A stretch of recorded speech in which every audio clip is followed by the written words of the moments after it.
মনের মতো পাত্র বা পাত্রী চাইলে কোরআনের বর্ণিত একটি আয়াতের আমল করতে হবে।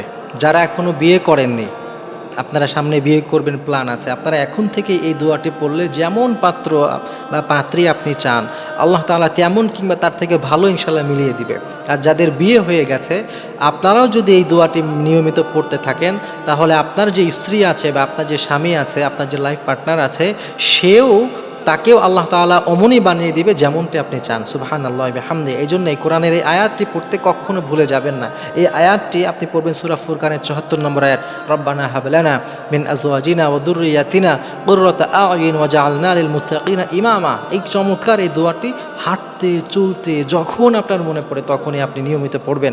কারণ এই হাদিস, এই আমলটি করার কারণে, এই আয়াতটি পড়ার কারণে আমরা এমন আমল দিয়েছি, বহু সংসার টিকে গেছে, বহু স্বামী তার স্ত্রীর প্রতি ক্ষোভ ছিল, দুঃখ ছিল, সেগুলো দূর হয়ে গেছে।